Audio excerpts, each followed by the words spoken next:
Once, on a bower, there lived a king and his queen, and they lived with their son, whose name was Hugh, and their 2 daughters, who were fine and fair.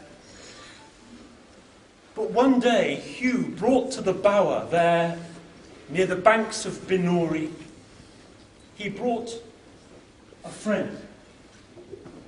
And the friend's name was William. And William was a fine-looking young man with a curl of dark hair on his forehead.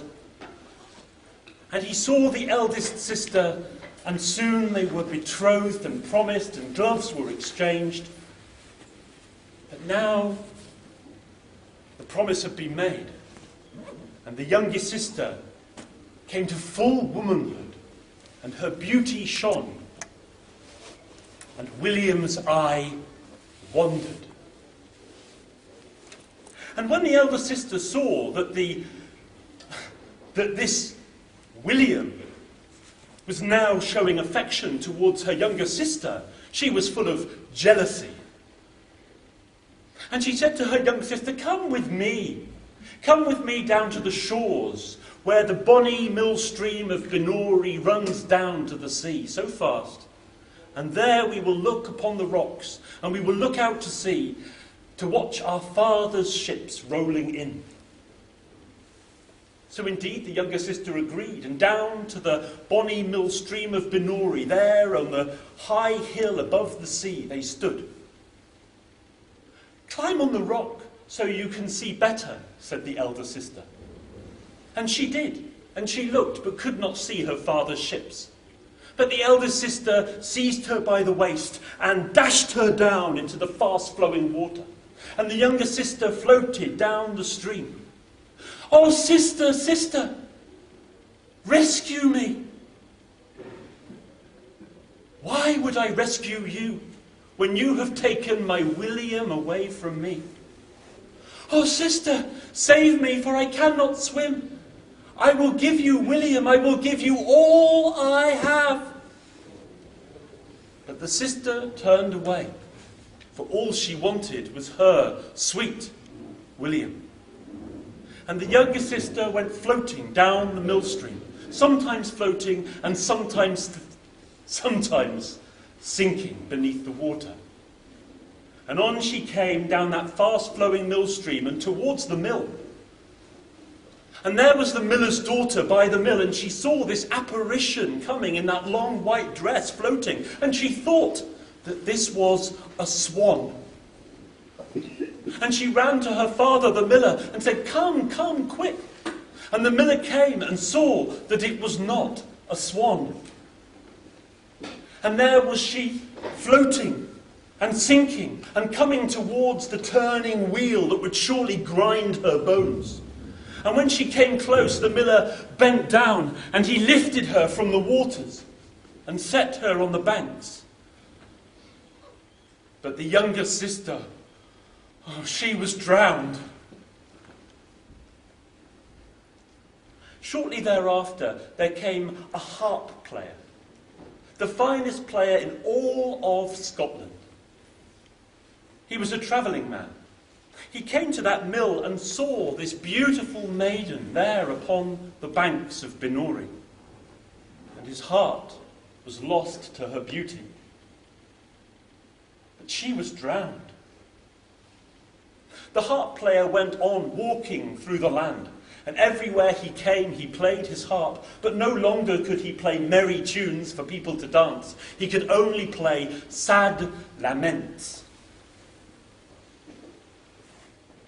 Time passed, and the elder sister was to be married to sweet, sweet William.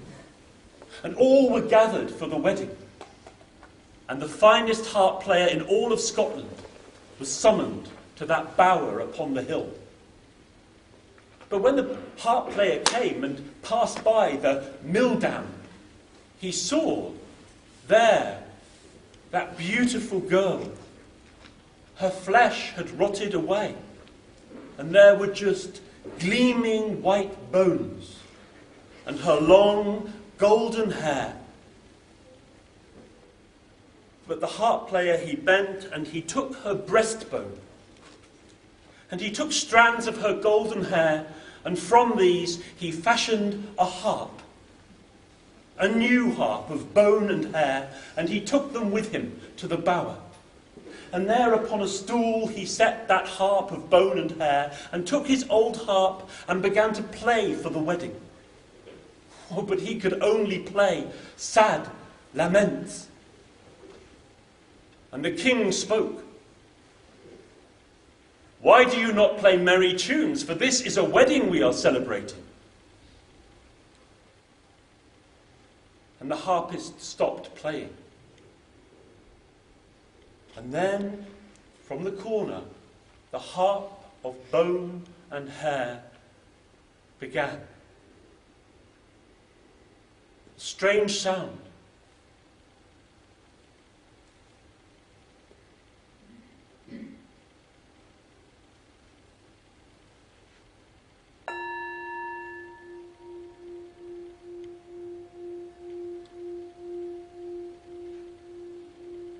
Oh, there sits my father the king, Binori, oh, Binori. And by him sits my mother the queen, by the bonny mill dams of Binori. Oh, there stands my brother Hugh, Binori, oh, Binori.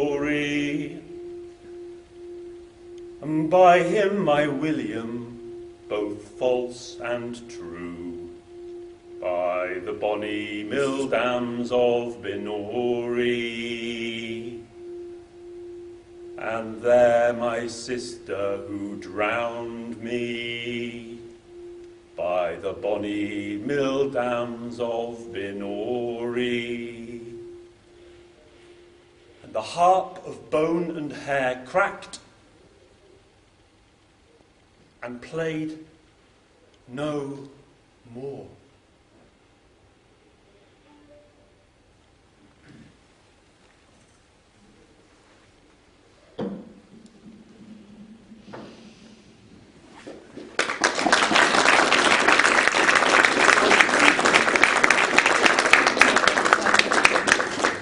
What a story.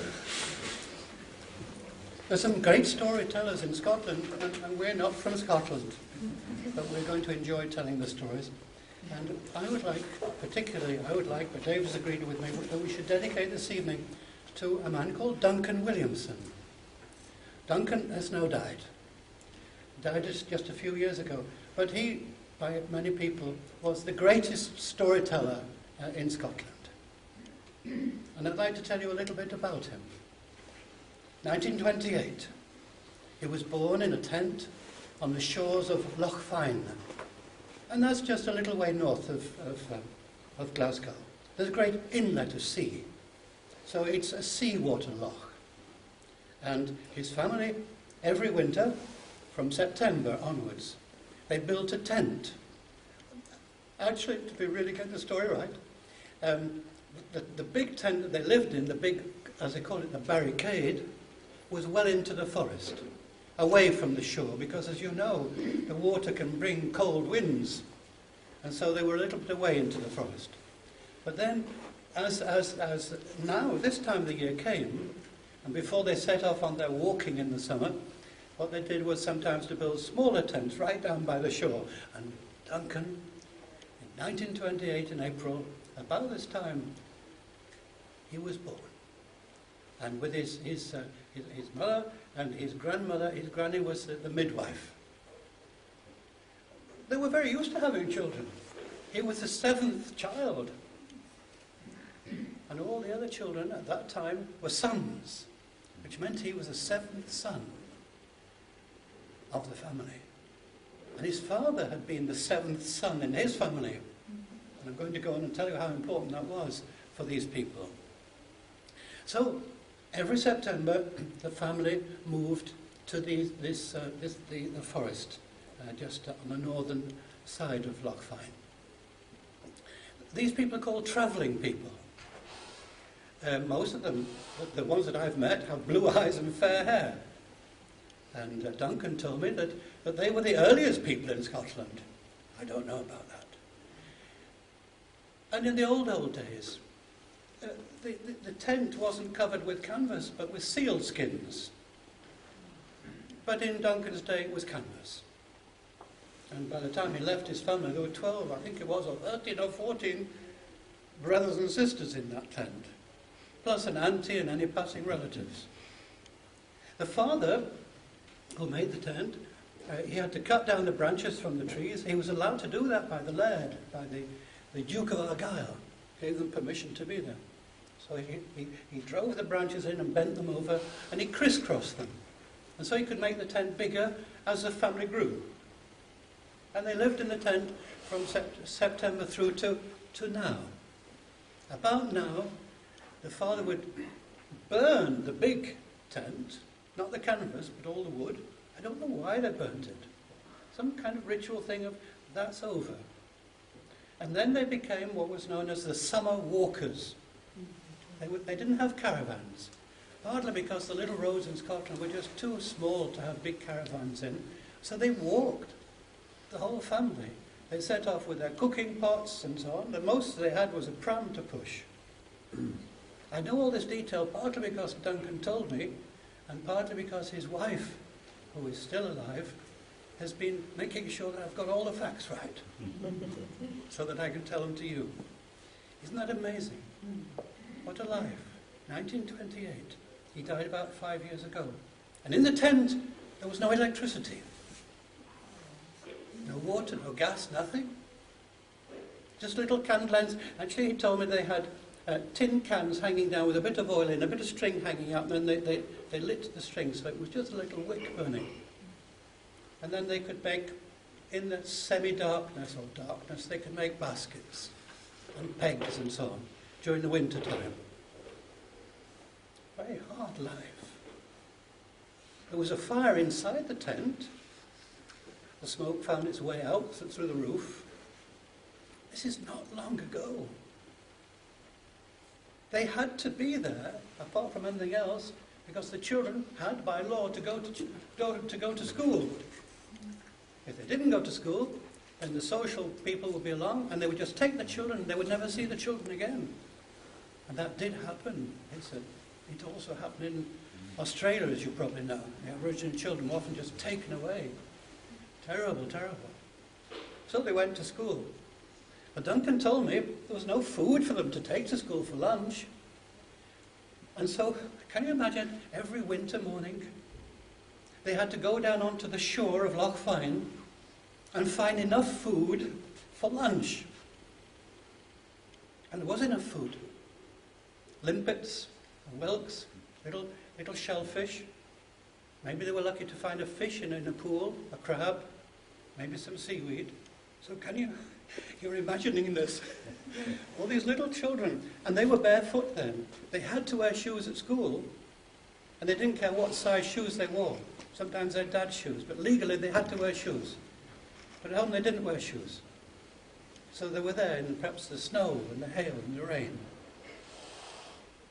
Interesting, when Duncan became a famous storyteller, what a reversal in life. The television people made a programme about him in Scotland. And they went down to the same shore, the same few yards of where he'd been looking for his lunch for school. And he showed the television camera that there was no food left. Not nearly enough to live on. But when he was a boy, there was plenty of food there. And then he told me they went to school, and at the lunchtime all the village children went home to their warm cottages. But the travelling children, they had to jump over the wall from the school playground into a field, and they would light a fire, snow and rain. You've seen what the weather is like here, even in April. It can be hard going. But they managed to, that was their life. They managed to live. And he told me that they were very rarely ill. And quite often the village children were ill, but they weren't. Interesting, isn't it? I'm not saying that recommending you bring up your own children. Send them out to the nearest beach to get their school meals. Of course, the farmers and the fishermen in Scotland weren't living quite such a hard life. Of course not. They were living in proper little houses. But still it was also very, very hard. And the stories, the Scottish stories, as I understand it, mainly come out of that rural life of Scottish people. Not from the big cities so much. And those of you who have been lucky enough to travel around in Scotland, what a big country it is. It feels so big. And you can feel so small when you're in that landscape. And in those days when there were far less people, maybe just you and your family in a vast valley, miles away from anybody, how small you must have felt. And these great winds and gales and the rain pouring down, it was very hard, trying to eke out a living. Imagine this. You grow some oats, and then you reap the oats, and you've got some oats for the winter.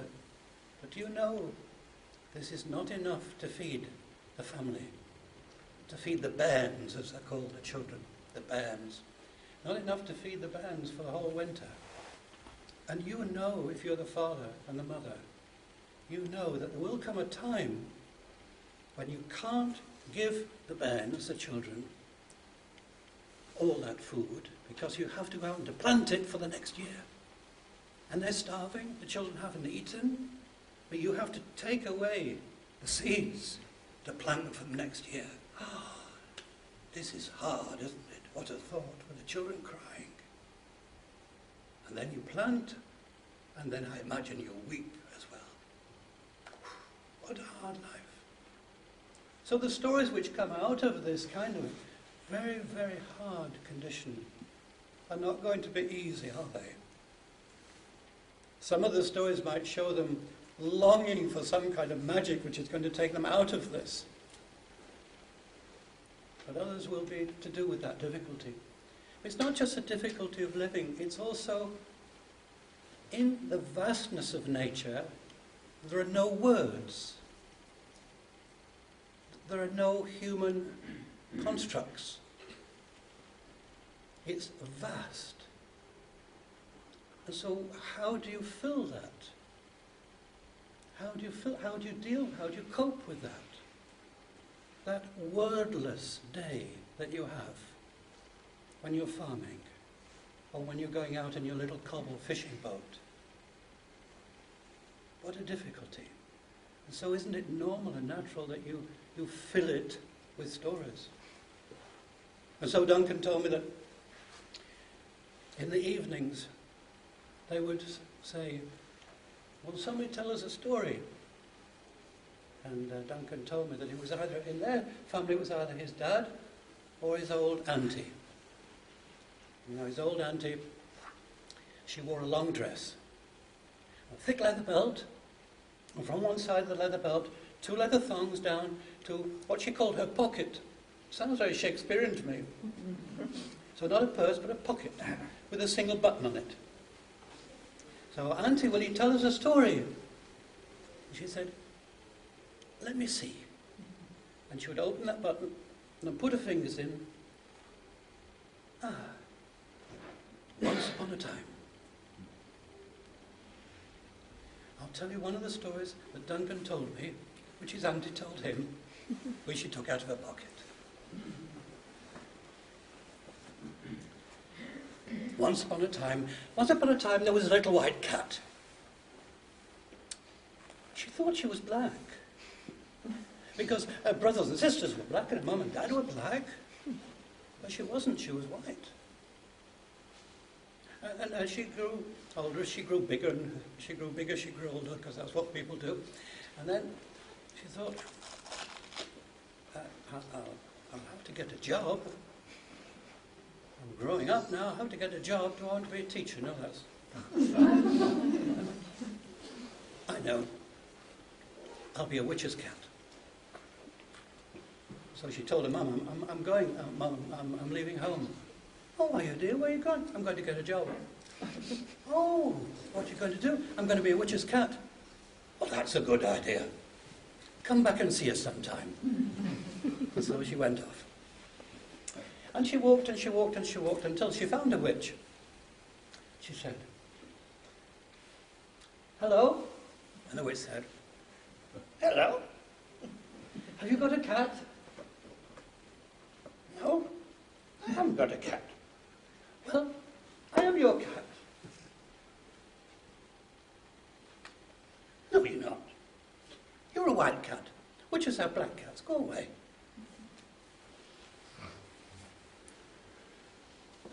So she set off. She was very lucky because she lived in Scotland and there are a lot of witches in Scotland. So she walked and she walked and she walked until she found another witch. "Hello? Hello? Have you got a cat?" "No, I haven't got a cat." "Well, I am your cat." "No, you're not.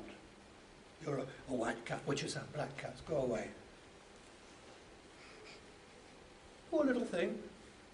She hadn't got a job. She hadn't got any money. She hadn't got any food. She was very hungry. She was very weak. But she walked and she walked and walked until she came to a little cottage, a little croft as they call them here. Came to a little cottage. And sitting at the back of the cottage, there was a chimney sweep. The man that cleans the chimneys was covered with black soot. He was having his lunch. And he saw this little white cat crawling along with, "You poor little thing, what's wrong with you?" "I haven't got a job. I haven't got any money. I haven't got any food. I'm very hungry. I'm very weak. Would you like a sandwich?" "Yes, please." Gave her a sandwich, she felt much better. And then she sat between the chimney sweep and a big bag of black soot. It was very black.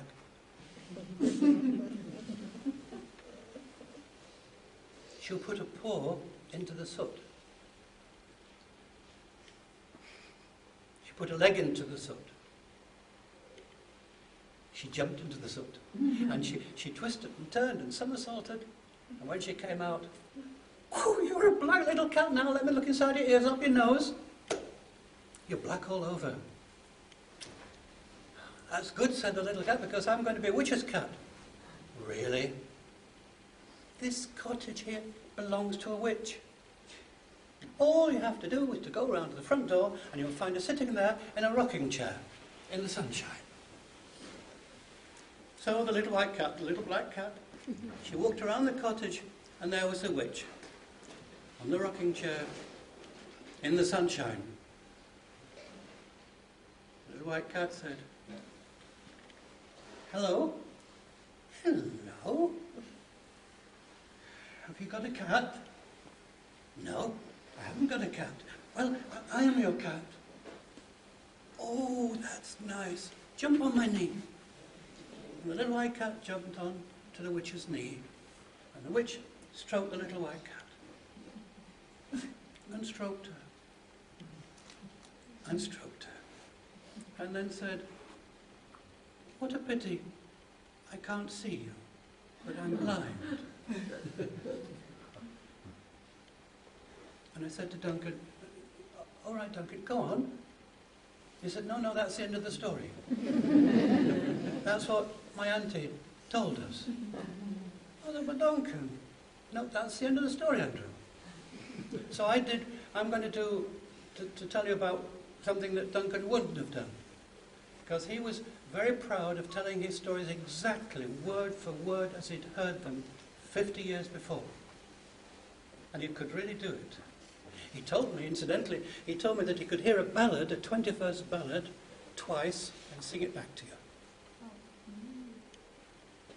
When I was in Manchester, I told this story to some children there. And I said, I want a proper ending. I like a nice ending. Children came up with lots of endings, but the one I want to tell you was this. From one of the children, 10, 11-year-old children. The witch loved the little cat and stroked her all the afternoon and all the evening. And in the evening she was beginning to get tired. And she rubbed her eyes. But on her fingers was the soot from the cat. And the soot was from her chimney. And the soot was magic soot. And when she rubbed her eyes, she could see again.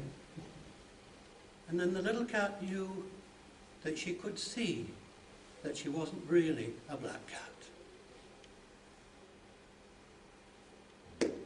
And the little cat said, "I'm happy that you can see now, but you can see I'm a white cat." And she said, "I don't care what colour you are, whether you're black or white or pink with purple spots. I love you very much." And they lived happily ever after.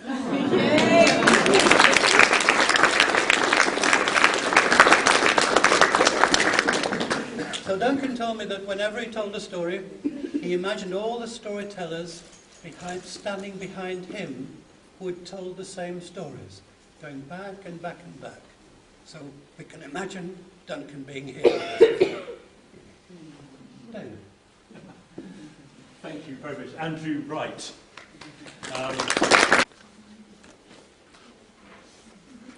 Once, there was a woman and she had 3 daughters, and she came to her eldest daughter and said, "You 3 are old enough to leave now and find your way in the world, for we are poor." And she said to the eldest daughter, "I have baked you a bannock, fresh and crusty. Will you take the big half and my curse, or the small half and my blessing?" "Why, mother, I'll take the big half and your curse." And she went to the second daughter. "I've baked thee a bannock. Will you take the big half and my curse, or the small half and my blessing?" And she said, "Why, mother, I will take the big half and your curse." And she went to the youngest, whose name was Molly. "Molly, I have baked you a bannock. Will you take the big half and my curse, or the small half and my blessing?"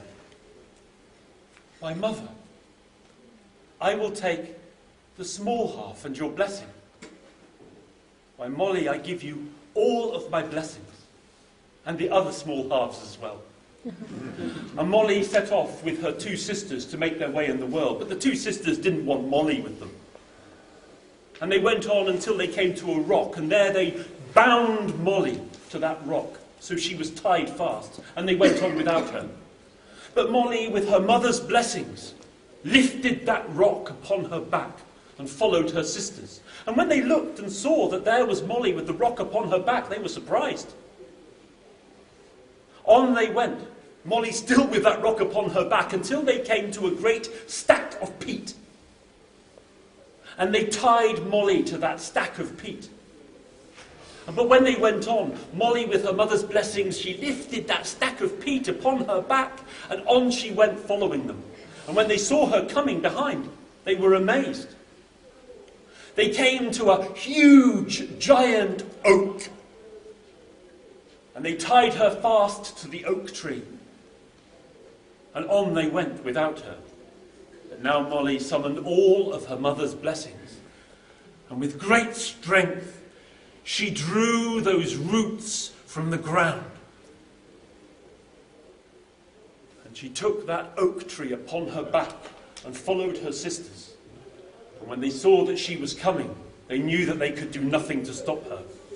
And on they journeyed until it was dark, and there in the darkness they saw a cottage, and they came to that cottage, and they knocked upon the door, and the door was opened by an old crone. Come in, before my son, the giant, returns, for he will destroy you. Come and sleep in his bed with the 3 daughters." Well, there they were, put into the bed with the 3 giant daughters, who were bald and scaly-skinned.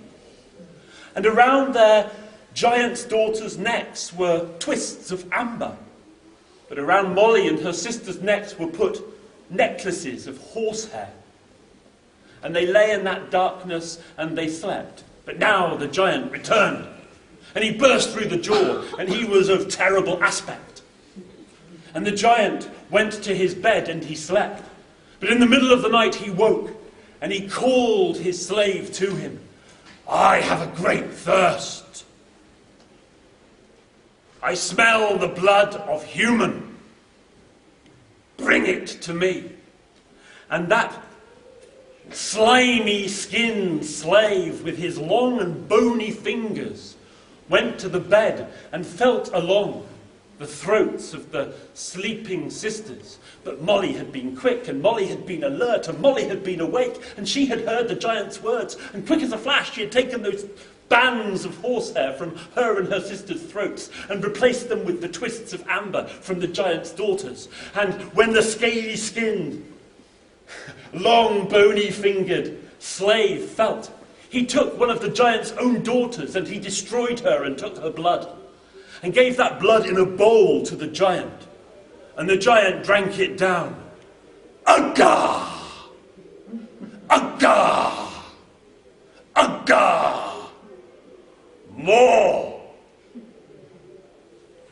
And the scaly-skinned servant returned, and with his bony fingers felt across their throats until the second giant's daughter was taken, and she was killed, and her blood was put up in that bowl. And the bowl was brought to the giant, and the giant began to drink. Let's drink. Come on.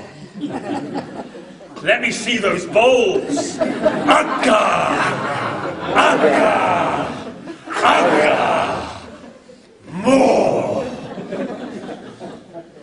And the slimy-skinned slave went and felt until he came to the third giant's daughter. And she was dead, and her blood was drawn and into that bowl and brought to the giant. Ugga! Ugga! And well, Molly by this time had heard enough. And Molly took her sisters and she put them upon her back and she went for the door. But as she left, she took the golden blanket from the bed. And as she went out the door, the golden blanket cried, Giant! Wake up! And out of the bed climbed the giant and he lumbered for the door. And as he came towards the door, he saw Molly. And Molly was swift of foot, running with her sisters upon her back and with the golden blanket. And the giant went after her. You say this after me. Are you ready? Ready? Are you really ready? Yes, we are. After me. Up the hill and down the hill. Up the hill and down the hill. Molly fly, foot against stone. Molly fly, foot against stone. Sparks of fire flying back. Strike the giant on the chin. And Molly came until she came over to the river. And there she took one strand of hair from her head and threw it across, and that made a bridge with which she could cross with her sisters upon her back, and the giant could not follow. You're over there, Molly. I am, though it's hard for you. You made me drink my own daughter's blood.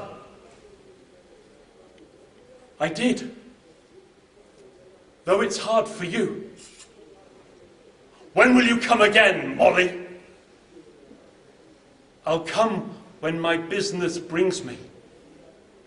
And Molly went on with her two sisters until she came to the house of a farmer.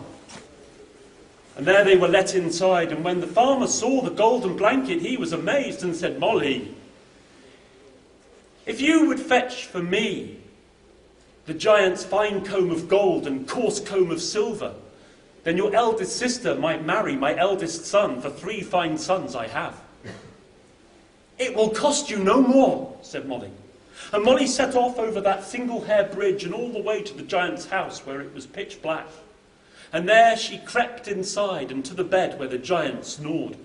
And there she seized those 2 combs and crept silently for the door. But the fine comb of gold and the coarse comb of silver cried out, Giant, wake up! Up the hill and down the hill. Up the hill and down the hill. Molly fly, foot against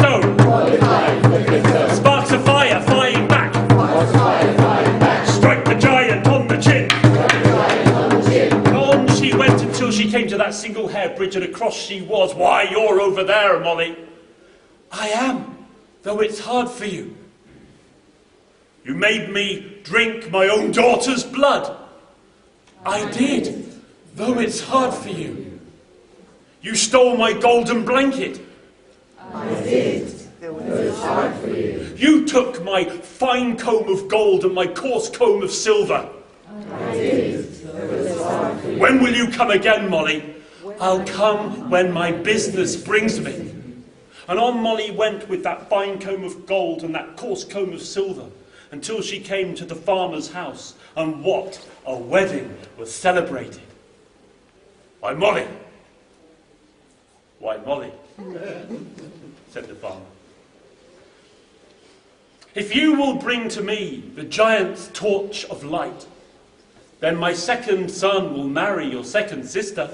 It will cost you no more. And on Molly went over that single hair bridge until she came to the giant's house, and it was pitch black. And there she climbed into an old tree that stood above the well. And in the middle of the night, the giant woke up, and he had a great thirst, but there was no blood to drink. Fetch me water from the well. Well, the scaly, slimy skinned, bony fingered slave took the giant's sword of light to light his way to the well. And when he stood above the well, Molly jumped down from the branch of that old tree, and she threw the scaly-skinned servant down into the well where the servant slave drowned. And she seized the sword of light. And the sword of light cried, "Giant! Wake up!" Up the hill and down the hill.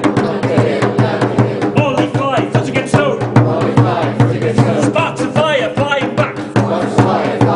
Strike the giant on the chin. And on Molly went over that single hair bridge until she was on the other side.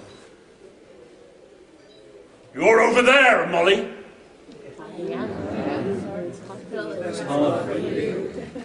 You made me drink my own daughter's blood. I did, though it's hard for you. You stole my golden blanket.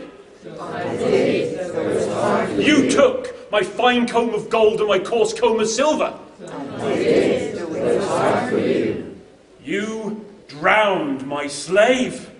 I did, though it's hard for you. You stole my sword of light. I did, though it's hard for you. When will you come again, Molly? When my business. Molly went on, and she brought that sword of light to the farmer. And there was a wedding to behold, the like of which had never happened before in Scotland. Molly, my youngest son is the finest of all. And Molly, if you will only steal the giant's magic buck, then you may marry him. It will cost you no more. And Molly set off and over the single hair bridge until she came to the giant's house. And there, in the shadows of the house, she found that antlered, beautiful, magic buck. And she seized that buck and she put it across her shoulders. But from the shadows of the house leapt the giant, and he seized Molly, and he took Molly into the house. Molly, if I had done to you what you have done to me, what would you do to me? Why, Molly, if you had done to me what I have done to you, then I would make me drink milk porridge until my guts burst. And then I would put me in a sack, and I would hoist me up into the rafters of your house. And then I would go out into the forest, and I would find a great club, and I would beat me until my bones were broken. And then I would burn my bones upon your fire. That's what I would do. Well, then that is what I shall do. And he seized Molly and he boiled milk porridge and he poured it down her throat until the porridge spilt from her mouth and she let it dribble. And she feigned that her guts had burst and lay upon the ground. And now the giant put her into a sack And he hoisted that tied sack up to the rafters of the roof. And then he went out of the door to look for a great club. And as soon as he was out of the door, Molly cried, "The light! The light! I see the light! The city of gold!" Was there anybody in the house to hear it? The old crone. The giant's old mother. "City of light? Gold? What? I see the city of light. The gold. I see, I see. Let me see. Let me down." And the old crone, she let that sack down. And the open sack, and Molly climbed out, and the old crone climbed in, and Molly fetched the giant's cat and put the cat inside as well, and there she tied the sack and hoisted it up to the rafters of the roof, and the cat was black, and there in the rafters of the roof, Molly took the magic buck and she hid in the eaves of the house. And now the giant burst into the house and he held a mighty club. "Now I will bash your bones." And he struck those bones so hard he could hear them cracking and the cries of his own mother. But he did not know his own mother, for also there were the screeches of the cat, and the screeches of the cat sounded like this. And he beat until the bones were broken and they cried no more. And he let down that sack and opened the sack. And there, before the fire, were the bones of his own mother. And at that moment, Molly began to run. And the giant knew. And he came after. And he was running fast.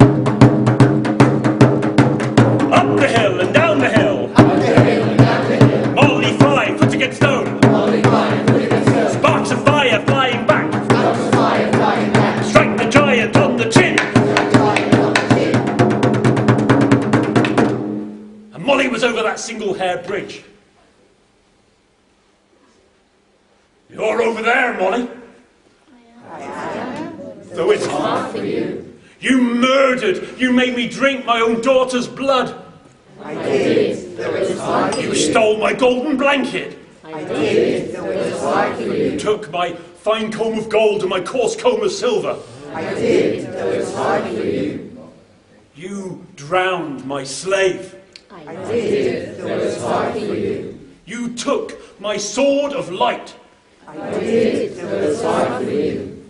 You made me murder my own mother. I did. Though it's hard for you. And now you have my magic buck. I have, and that is hard for you. Well then, said the giant. If you were over here, and I was over there, what would you do? I said, Molly, if I was over there, and you were over here, I would get down on my hands and knees and I would drink the river dry. And then I would come after me and catch me and murder me.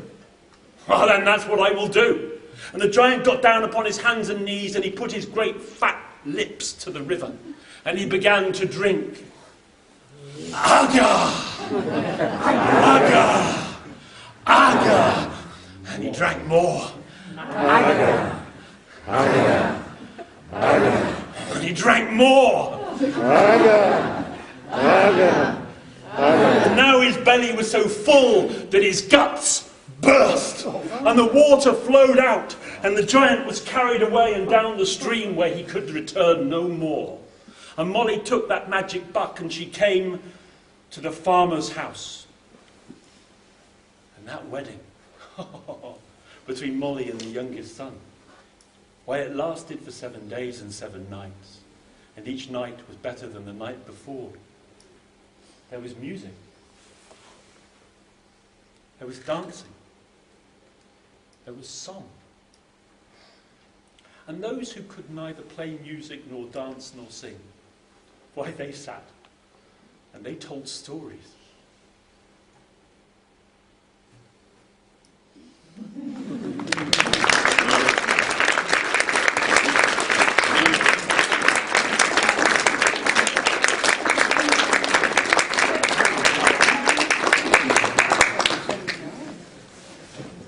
It's so nice to work with somebody else and hear these marvellous stories. And it was occurring to me the ingenuity and bravery and all the rest of it, intelligence, which is being shown by that girl, who is the main protagonist, not a boy. Contrast that with Little Red Riding Hood, in the version that we all know, when she does what she's not supposed to do, and then of course she is killed, because that's her fault, by a male. And then she's saved by another male, the hunter, or the father going by. You remember? That's the main version of the story that we're given for our kind of society. And yet what we're seeing in this story is that for another kind of society, it can be the girl who is all-powerful, courageous, brilliant ideas and so on, dominating everything. Very interesting, isn't it? Because there were versions of Little Red Riding Hood being told even in France, which were not the same at all as the version that we've been brought up on. There was one version, I remember, which was collected in France, but from country people, in which Little Red Riding Hood said to the wolf, "Don't eat me, I need to go to the toilet. It would be disgusting." Come on. I need to go now. Let me go. He said, you must be joking. I'm not letting you go. You'll just run away. No, all right, then tie a rope round me. Then you can pull me back in. Very reasonable. Oh, okay. You see the point. So she went outside, she tied the rope round a tree and ran home. That's the end of the story. But this was being told by a different kind of society in France, the rural society, in which women would be much more important. Because as we all know, the women work harder than men all over the world, particularly in the countryside, if the men work at all. But it's true, isn't it, in the countryside? Women are extremely important in farming. And here is a marvellous example of that. However, there are lots of people who've said to me, "Poor giant." Yes. But he deserved it. Yes. Yes, it was interesting. I mean, you managed to make it a fun thing because of the drum and the repetition. So we were enjoying ourselves, so we couldn't perhaps reflect on the poor giant's remarks. Yeah. Isn't it interesting, all these different layers of things? Another thing I noticed when David was telling the story, that it was about these children having to leave home. Having to leave home. And that was a very, very common thing. I want to come back to Duncan. I was telling you, if you were here, about Duncan Williamson, the great Scottish storyteller, who lived in the tent, born and brought up in a tent, and lived there through the winter. And he told me that one day, about this time of the year, just before they set off on their great walking trips to work in the farms all over Argyllshire, he told me that one day he came back, and it was a lovely, sunny, warm day, and Auntie, remember she was a storyteller in the family, Auntie was lying on a blanket outside the tent. She was fast asleep, and she had taken off her belt, and the belt and the pocket were lying there. And Duncan said he was with one of his sisters. They didn't speak, but they both looked at that pocket, and they knew what they wanted to do. And so they crept across the blanket. He said, "Andrew, I don't know how long we took, but we were watching Auntie all the time, her breathing, and watching her eyes all the time. We crept across the blanket, I don't know, we went so slowly. We didn't want to wake her. We got to the pocket, opened that single button, and looked inside. And there was just an old coin. There were no stories. And so we closed it again, and we crept back very slowly. She didn't open her eyes. And then that evening, we said, "Auntie, will you be telling us a story this evening?" let me look inside my pocket. And she put her fingers in the pocket and said, now that's a funny thing. But there are no stories in my pocket tonight. And Duncan said, I knew. I knew what my old auntie was telling me. It was time to leave home. I was 14 years old. I had no right to carry on living in the family, living off the family. I had to make my own way. And I went off and I worked for David, a dike builder. The dikes were the walls between the fields. So there would be a mixture of stones and earth built up. There'd be dry stain dikes, no cement. So dry stone, dry stain walls. And that was the first job that he got, and began to share stories and learned his stories that way. But isn't it interesting, this idea that he was 14 and he had to leave home? And in the storytelling world, those kind of stories are called the Jack stories. Jack stories are all the ones where you leave home. Jack and the Beanstalk and so on. That's the origin of that idea. But what we've seen, depending on the society, it could be the Jill stories. And I like that very much indeed. I think it's wonderful that women can, in these stories and in that society, they can be themselves. And if they're powerful and wonderful like that, fantastic. I'd like to tell you a story now of Tam Lin. Tam Lin. The girl is powerful in this story too, if you know the story. Now Janet. Janet was the daughter of an earl. And she lived in a castle, and green meadows all around, and a great river going past full of trout, and what a wonderful life, what a wonderful privileged life. What did she do? Well, she was a girl, so she was sewing all day. That's what girls do. And sometimes, as she grew a little bit older, she could play chess with the other ladies in the castle. But she was getting older, and I can see now I have a daughter at home, Demia, who is now nearly 18. And I can imagine her getting restless, getting bored with all kinds of things. Timmy not wanting to contribute to the washing up. You probably know about this. She was getting bored. She didn't want to be sewing. She didn't want to be playing chess. She was looking out, beginning to look out, away from the castle. And she wanted to go. She wanted to go as well. And so one day she decided to. She decided to go to the great forest of Castle Hull. Now David, I keep on asking my friend David, I'm going to introduce him properly in a moment, but he is going to tell me. The word is H-A-U-G-H. Hoch. Hoch. Castle Hoch. Woods. That's where she was going to go, even though it was supposed to be enchanted. But she was going. She put on a green kirtle, and she braided her golden hair, and put on a green mantle. And she set off into the forest.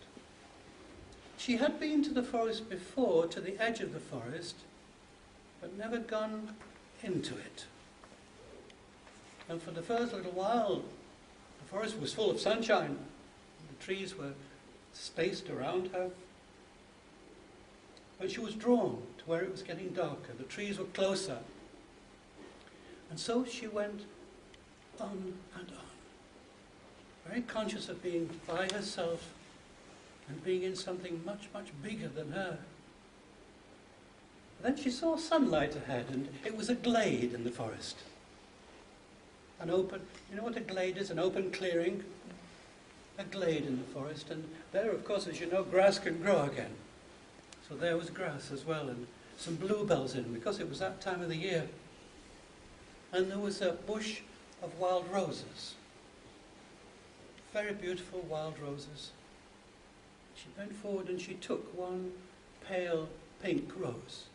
And as she took it and snapped it, a young man stepped out from behind the rose bush and said, "What are you doing here? And what are you doing damaging the forest?" "I'm not damaging the forest. I just took a rose. And in any case, this is my father's forest." "Not your father's forest?" This belongs to the elf king. And I'm the guardian of the forest. I'm here to stop people damaging it. But then his face softened, and he smiled as if he hadn't smiled for a very long time. And he reached forward to the rose, and he gave it to her and said, "Here's a rose for a rose." And then she said to him,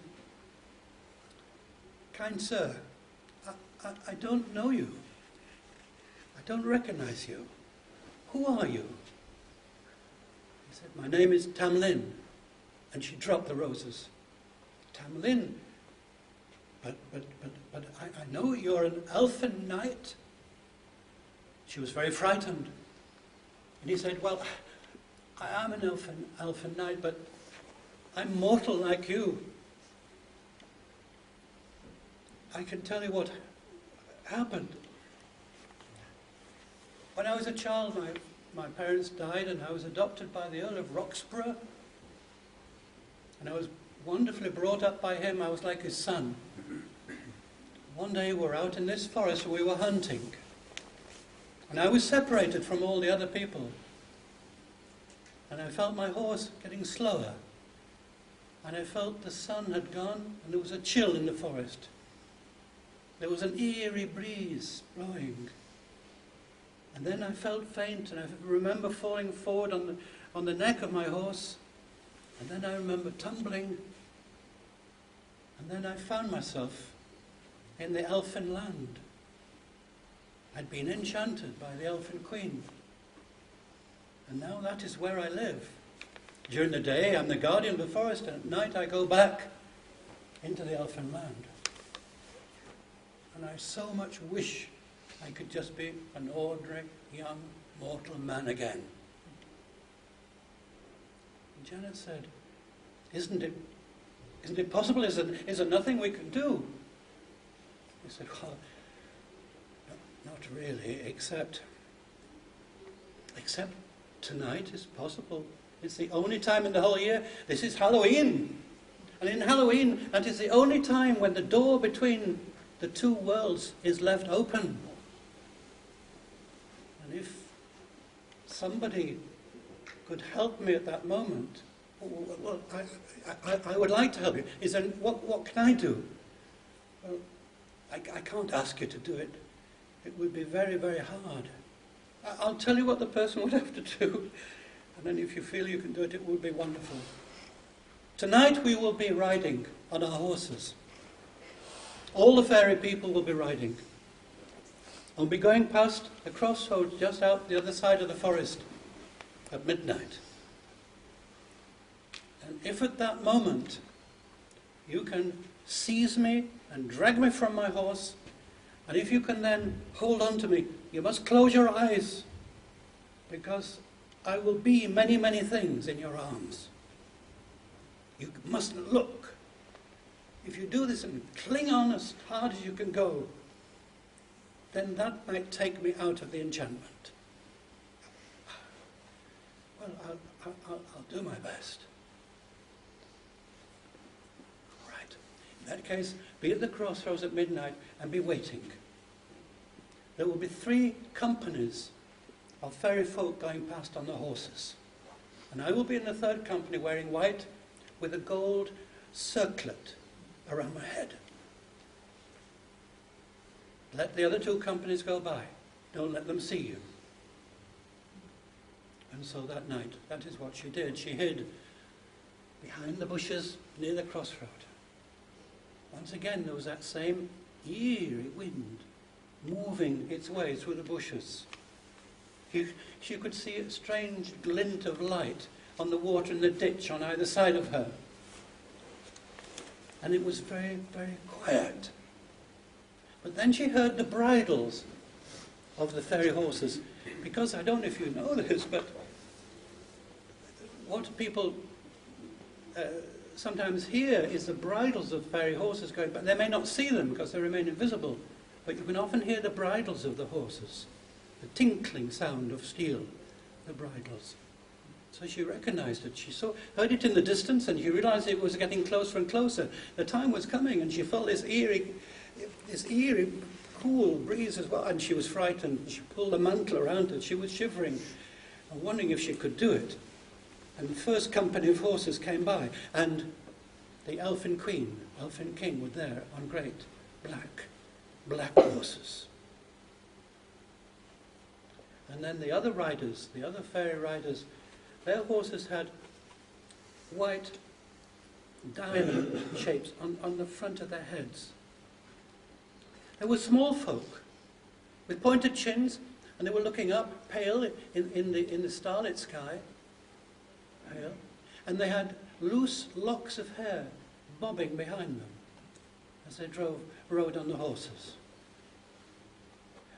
She let the first company go by, and the second company, and then the third company of horses came, and she saw him. She saw Tamlin in white with this circlet of gold. And then she did it. She ran forward with arms outstretched, and she seized him, and she pulled him from the horse, and she held him as tight as she could. She held him, and she shut her eyes. And he became a lizard, a scaly lizard, wriggling in her arms, but she held him to her heart as hard as she could.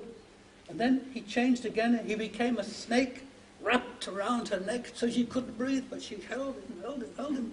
And then she became a scorching hot stone. So from holding this great snake, she was holding a scorching hot stone which was burning her, but she didn't let go. And meanwhile, the first company of horses had come back, and the Elfin Queen and King were there. And the Elfin Queen said, "So, I can do nothing. A steadfast woman who is so determined, there's nothing I can do. If only I had known that you two had met. If I had known, I would have turned your heart to stone. And I would have taken out his eyes and given him 2 eyes of wood." And then the dawn was beginning to come.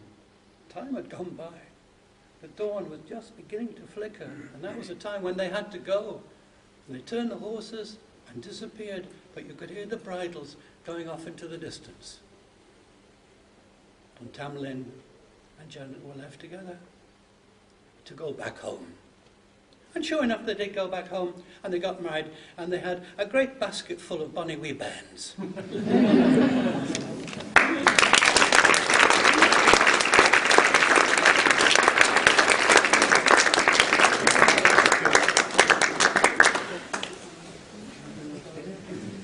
Now, David, you've kept on hearing me talk about David. David, please come here. David lives in Glasgow, and he's a very old friend of mine. See how old he is? He's a very old, poor old man. Sit down. He's a very old friend of mine. Some of you may know that. Do you know? I've done some books. There's one book called Games for Language Learning. Maybe some of you may know it. There are 3 names on there. Well, David Bettridge, and I wrote that games book. 1870? 1780. A long time ago. So we've been friends and working together for all these years. Fortunately, I don't see him very often because he's such a wretched sight. We're on email all together. I live in Hungary and he lives in Scotland. But we're very good friends. And I'd like to, he's a poet. I love his poetry. And I asked him when I knew I was going to be here, have you got any story poems? And he said that he had. And I said, well, that would be great if you could give us one of your story poems. Just before I do, I wanted to tell you about his uncle.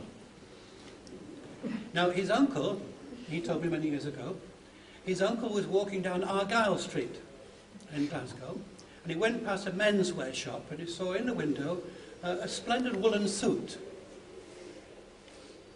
He went in and said to the assistant, "How long will that suit last?" This is, well, I've never been asked quite that question before. You mean if you wore it sort of every... Yes, if I wore it every day, of course. How long would it last? Well, it's an excellent suit and it could last 10 years. All right, I want 5 of them. He bought 5 suits. He was 30 years old. It was very logical. All the men in his family had lived into their 80s. So he bought 5 suits, and when David told me the story, he said, and now my uncle is wearing his last suit. That's true, isn't it? So here's David. He had to buy another 2. He died last year, 101 years old.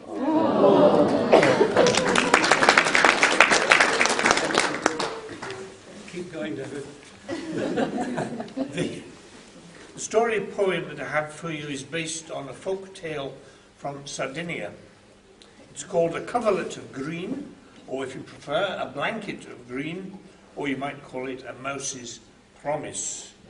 It's a green poem, and as you listen to it, I hope you'll have some green thoughts, which will contrast with the grey environment in which you find yourselves. And I want you to paint some green pictures in your mind's eye, like episodes in a strip cartoon. There are 7 characters in the story: a boy, a mouse, a herd of cows, a grassy field, water in a well, a stonemason, or some sort of builder anyway, and stones on a hill. Mention is also made in the poem, in the story behind the poem. Mention is made of loggers who chop trees down, and also foresters who do the opposite. Now, these 7 characters act out their parts in a story that has at least 14 episodes, and all of this in the space of 2 sides of A4, so it won't take very long. Now, some of you might be interested in the theory of narrative structure, and you will immediately recognize what's happening when I read my poem. There's a chain of 7 episodes in the first part, which are then reversed in the second part. Boy, mouse, cows, field, well, mason, hill. Hill, mason, well, field, cows, mouse, and boy. And then at the end there's a flash forward to a green and happy future. A coverlet of green. A boy cried. His bedside cup, brimful with milk before he slept, was empty now at morning time. Not one drop he'd drunk. How then? No milk? The culprit mouse, her creamy lips a giveaway, felt sorry for the boy, and still he cried. She thought, the mouse, I'll get the cattle to make good his loss. But no, today our milk's dried up.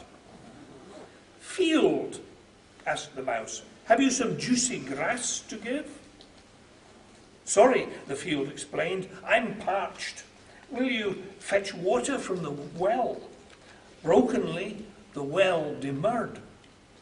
My rims caved in. I need repaired. Mason, will you take the job?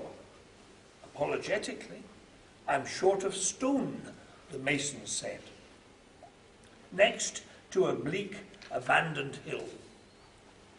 I've granite here, this is the hill, I've granite here enough to build a town, but not a single set will go to humankind. Aggrieved, the hill refused the mouse's plea. Look how the loggers and the quarrymen have ruined me. Imagine, mouse to hill, imagine that you feel the balm of chestnut trees where you are bare. If you will give the mason stone, the boy whose milk I must replace will come to you a man. You have my word, and he will work for you this remedy I plan. The hill relented, the mason fixed the well, water by the bucketful was raised, the pasture greened, the cattle's udders swelled, and jugs and cups and bellies soon were filled. Strong as a bull, the boy grew, a farmer forester. The mouse, her children, and theirs too, in turn, each year reminded him a promise had been made. Hectare on hectare now, gladdening the hill, a coverlet of green extends its shade. Now, I spoke earlier about the chain-like structure of that poem and the Sardinian folktale behind it that I took the poem from. There's a second chain that I feel I should mention, which will probably be of interest to you, particularly if you are new to Scotland. Now, the chain of events that brought that story, The Mouse's Promise, from sunny Sardinia here to this conference centre is an interesting one. First of all, there was a prisoner in one of Mussolini's jails in the 1930s. Then, in the 1940s, there was a Scottish soldier, an intelligence officer, fighting with Italian partisans. Then, in the 1960s, there was a Scottish student leader who later became a British Prime Minister. Then, in the 1990s, there was an English writer who now lives in the French Alps. Then me, who heard that English writer on radio. Now, the prisoner was Antonio Gramsci. He wrote the story of The Mouse's Promise from memory in a letter that he wrote to his son, and that was smuggled out of prison. The Scottish soldier, in my chain of events, was Hamish Henderson. Now, there's a name to conjure with, Hamish Henderson. He met a group of Italian anti-fascist partisans and asked them who they were. They said, "We are the Antonio Gramsci Brigade." And he said, "Who's Antonio Gramsci?" And they told him. Hamish Henderson went and studied the man's writings and discovered these letters from prison, which he translated into English. He was the first translator of Gramsci into English, Hamish Henderson. But he couldn't find a publisher for these letters from prison until he met a student leader in Edinburgh called Gordon Brown. He it was who arranged for Hamish Henderson's translations of Gramsci's prison writings, including the mouse story, taken from the Sardinian dialect. He arranged for them to be published by the student printing house. And it was that edition which John Berger, my favourite English writer, John Berger, read.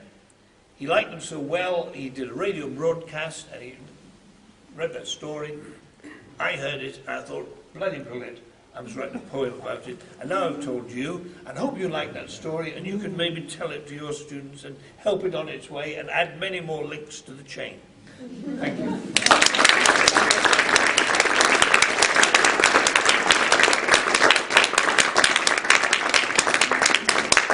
Thank you, David Betteridge. David, have you got any publications that people can get hold of, or is there anything online or anything? Yes, a couple of books.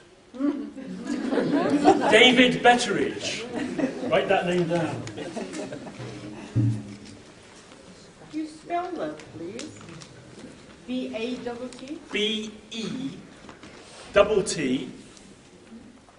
E-R-I-D-G-E.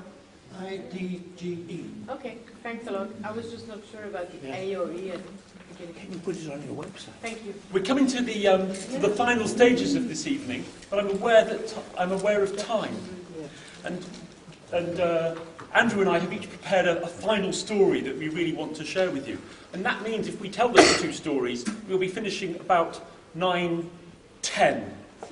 Now, listen, if anybody wants to leave now or after my story, we understand, but please do stay if you can, and after that, we'll have to leave the building rapidly because of security.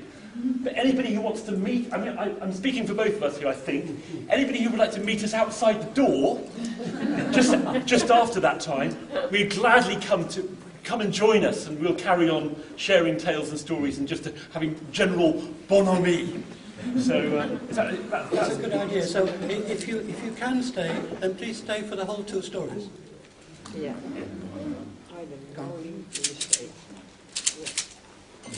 Andrew told the last story of enchantment, and I love stories of enchantment. The story of Molly is from the West Highlands. This story comes from the borders, I'm told. It's a story I love to tell. I've been telling it for many years. And it concerns 3 brothers and a sister. And the brothers and the sister, at the beginning of the story, are playing football. Popular sport round here. They're playing football by the church. Not such a good idea.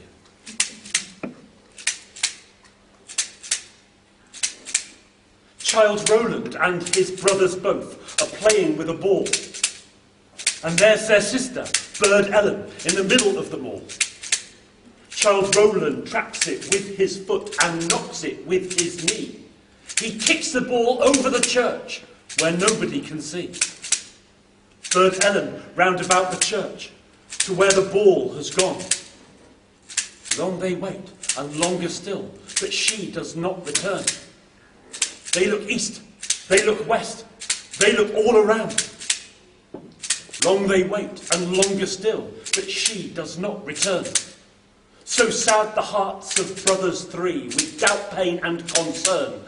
And long they wait, and longer still, but she does not return. And the eldest brother goes to his mother. I will bring back our sister. And then he journeys to the wizard Merlin.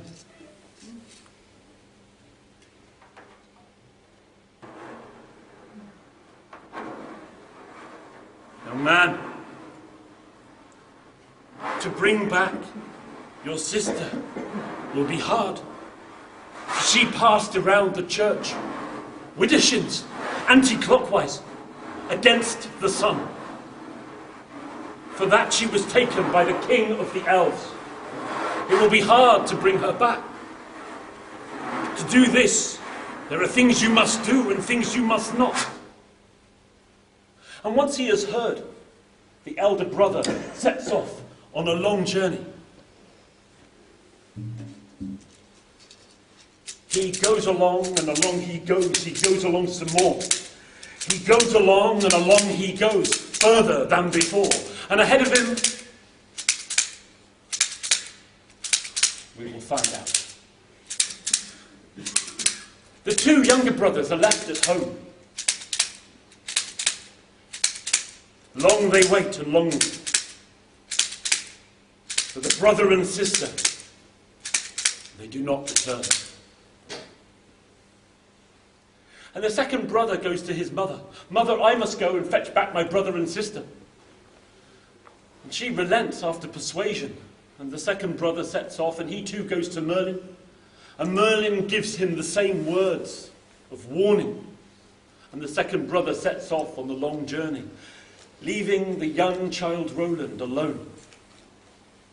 So sad the heart of child Roland, with doubt, pain, and concern.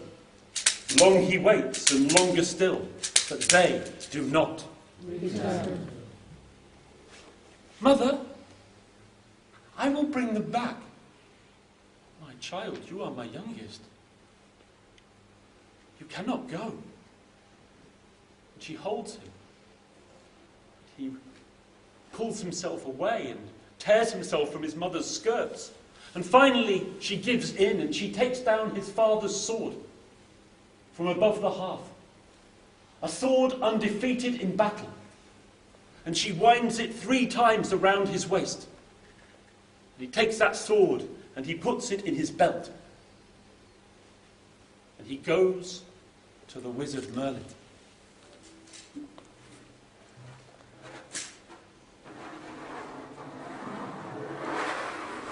Child, the hardest task. Your brothers and sister have been taken by the Elfin King. There are things you must do and things you must not if you are to bring them back. Remember, you must kill any elf that you meet. And second, bite no bit, nor drink no drop, until you all return.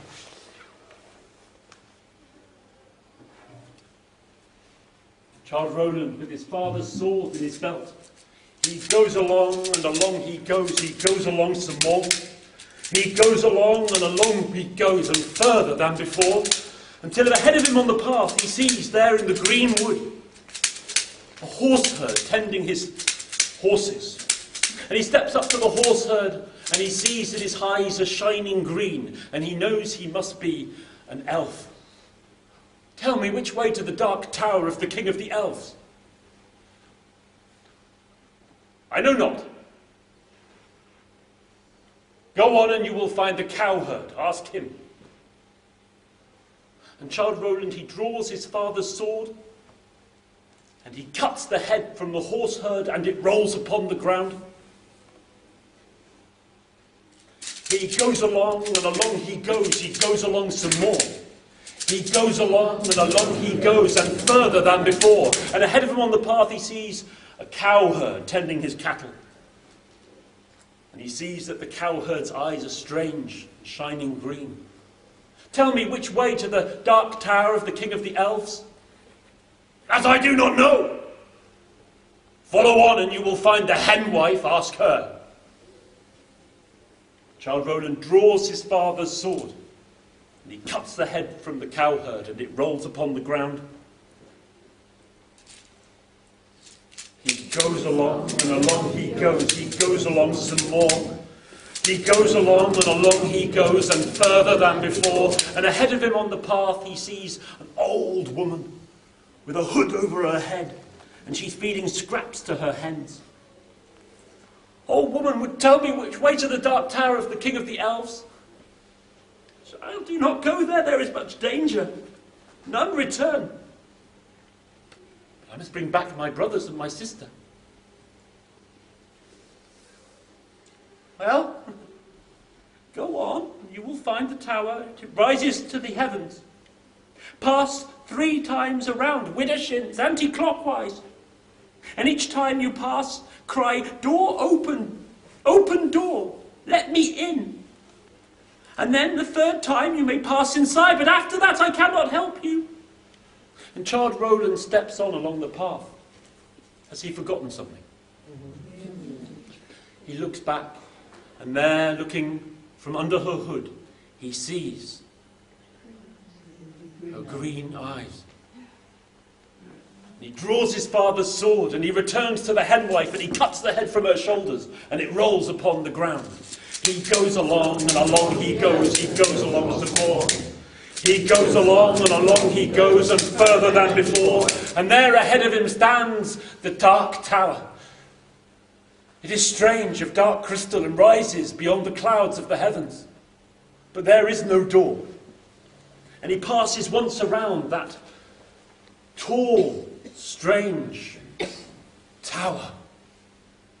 Door open. Open door. Let me in. A 2nd time he goes right around the tower. Door open. Open door. Let me in. A 3rd time he goes around that great tower. Against the sun. Door open. Open door. Let me in. And the door opens in the side of the tower.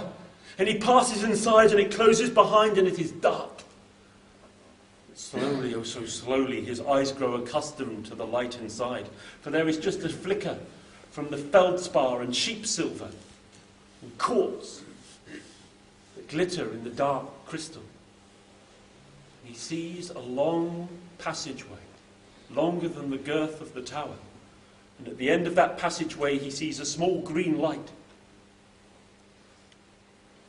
He goes along, and along he goes. He goes along some more. He goes along, and along he goes right through that door, and finds himself in a great chamber. It is greater than any cathedral. It rises so there is no ceiling that can be seen. A strange mist descending. The walls are of gold and silver, and there are flowers of gems, rubies red. And there, in the highest part, spinning a great green carbuncle of a gem, and it sends its green light throughout. And in the middle of that chamber, sitting upon a golden couch, is his own sister. Strange to behold, her long hair with a crystal comb. And as he comes close, as if in a dream, her eyes are lifted. But her eyes have changed.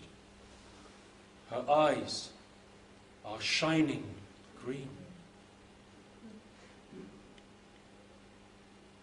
Oh, pity you, poor restless child, why came you to this place?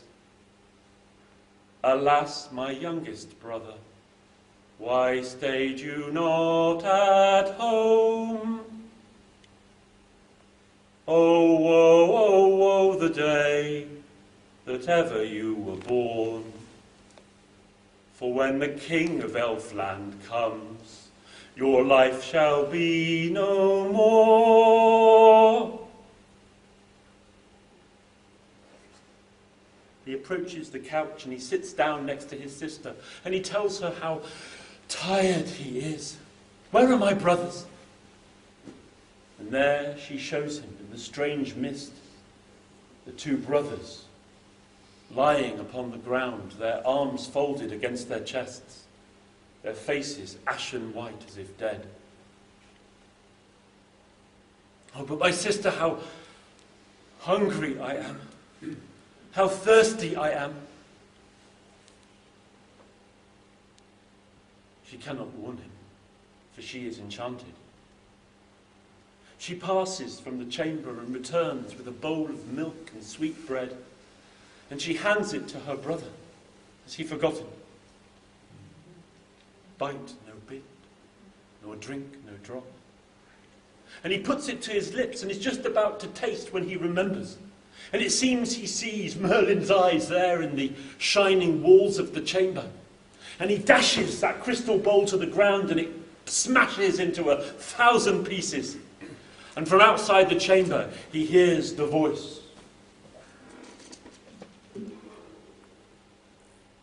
Rise, rise, child Roland. Rise, rise and run. For now I smell child Roland's blood. Child Roland's day is done. And into that chamber strides the king of the elves. And he is green from his head to his toes. And he wields in one hand a green hammer, and in the other a green club. And his eyes are blazing green that the child Roland cannot look. And the king goes for the child Roland, but child Roland draws his father's sword and goes for the king of the elves. The king, he turns to a raging bear. Roland, drive him back. The king, he turns to a nest of snakes. Roland, cut them through. The king, he turns to an angry bull. Roland, charge him down. Child Roland stands with the point of his father's undefeated sword at the throat of the king of the elves. Shall I kill him? Shall I? Yes. Yes. My brothers, my sister, I spare your life if you return to me my brothers and my sister that you have taken. And slowly, the king of the elves rises to his feet, and he goes to the bird Ellen and he takes from her hair the gilded comb. And she is no longer enchanted, and her eyes are no longer green. And he goes to a crystal box and takes out a vial of red liquor. And he puts drops of that red liquor onto the eyelids and the lips and the nostrils, onto the palms of the hands and the soles of the feet of the two brothers. And slowly, oh, but so slowly, the colour returns to their cheeks. And their eyelids flicker, and a gasp of air, and they rise to their feet. Come with me, says Childe Roland. Leave this place and do not look back. And they walk through that passageway and out of the dark tower. They meet the elves. The henwife, her head leaps back upon her shoulders, but they do not look. Past the horseherd and the cowherd, who stare at them with blazing green eyes, but they do not meet their gaze. For they cannot stop them. For the magic is broken. For now. And on they go and out of the green wood until they come back to their mother. And she greets her 4 children with open arms and tears of joy. And she bathes them in kisses, for she thought she would never see them again. And she makes Bird Ellen promise that she will never, ever go round the church, widdershins, again.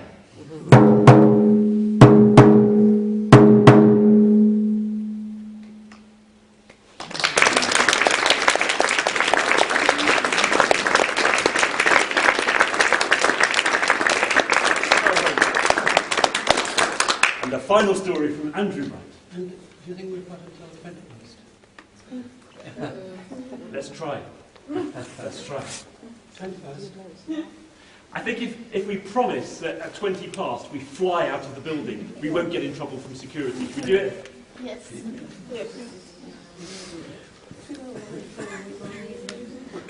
I've mentioned several times that the Scottish people were earning their living as small farmers in the various dales and valleys all over the place, but what about the fishermen as well? So here's a story from the fishing Scotland. And of course they were on their own. Small fishing cobles going out, and when they saw the seals putting their heads out of the water. Do you know what I mean by seals? Those swimming creatures going for fish, and they have very human faces, and generally they like the company of people, and they're curious, and they come out of the water and look, and of course how easy it would be to begin to imagine these are the seal people. And on one day of the year they come on land and take off the seal skins and they dance and they play. And it's a great privilege to see them. I want to tell you a story about Rory MacCodron. He lived in the Outer Hebrides on the little island called Bernery. So if you go up from Scotland and past Loch Fyne, you keep on going up there in all those islands. There's one very, very small island called the Isle of Bernery. And he lived there by himself. It was just him, his little croft, and his boat. Now his father and his grandfather had seen the seal people on that one day of the year when they came onto the shore and took off their skins and danced and played. But he'd never seen them. Of course he wanted to. One day he came out of his little cottage and he heard the sound of young people enjoying themselves. He immediately thought visitors to the island. And he was a shy man, so he crept towards the rocks and he peeped over. And there they were, 12, 13, 14 young people, young men, young women, playing in the water, splashing and chasing and laughing. He couldn't see their boat. And then he saw, as he was crouching there, he saw just under the rocks next to him were the rolled up skins of the seal people. Black and white, and silver and golden brown. These were the seal people. And his father and his grandfather had never seen the seal skins. He took one. He took a golden brown seal skin. And he ran back. Crouching, he ran back to his cottage, shut the door, held the skin and wondered what he could do with it. He felt he had to hide it. And he tucked it in just above the door where the thatch comes down, just above the lintel of the door. He tucked it in there so it couldn't be seen. And then he sat down by his turf fire, not doing much, mending his nets. And the time went by. The evening came. And there was a knock at the door. But how could that be? Nobody lived on the island. Nobody had ever knocked on his door. He opened the door, And there was one of the seal maidens, her long golden brown hair hiding her comeliness. And she said, mortal man, please help me, for I've lost my sealskin. I cannot return to the sea with my brothers and sisters. And he knew that just above her head was her sealskin. And he couldn't give it to her. She was so beautiful, and he was so alone. He said, please come in. He sat her by the fire. He put a blanket around her shoulders to keep her warm. And she said again, mortal man, please help me. Without my sealskin, I cannot return to the sea with my brothers and sisters. He couldn't give it to her. Stay and be my wife, and I will love you all my life. Well, without my skin, I cannot return to the sea, and without you, I can't live in this world. So, I'll marry you. And so they married, and they came to love each other. And they had children with the same golden brown hair. And just as she used to sing sad songs by the sea, so the children learned those songs. Rory McCordrum's seal children. And the years went by. And then one day, he was going out in his boat, and just before he got down to the boat, a hare, not a rabbit, you know, a hare looks like a rabbit. It goes a bit faster, and it lives above ground. A hare bounded in front of him, and in Scotland in those days that was considered to be unlucky. Should have gone back home. He thought, never mind that. If the wind freshens, I'll come home. So he went out to sea, and sure enough the wind did freshen, and the little boat was tipping about. He turned around, came back to the island, and as he came towards the island he saw the children by the shore, by the sea line. He saw the house, the cottage there, the door was open. Something told him that there was something wrong, and he leapt down onto the sand and ran towards them. What is it, children, what is it? Dad, the wind freshened and suddenly the door burst open and something fell from the roof. And Mum found it, and she began to laugh. She was so happy. And she held it to her, and she cried, and she was happy, and then she wasn't happy, and then she kissed all of us. And she was laughing and crying at the same time. And then she ran down to the sea, and she put it on, she dived into the sea, and she hasn't come back. And she never did come back. And the children grew up and left the island. Rory McCordrum's seal children. And Rory was back on the island then by himself. Of course he saw the seals. He was looking out, the black and the white, the silver grey, and sometimes he saw the golden brown seal. And then he felt that time with her was precious, even though he'd lost her.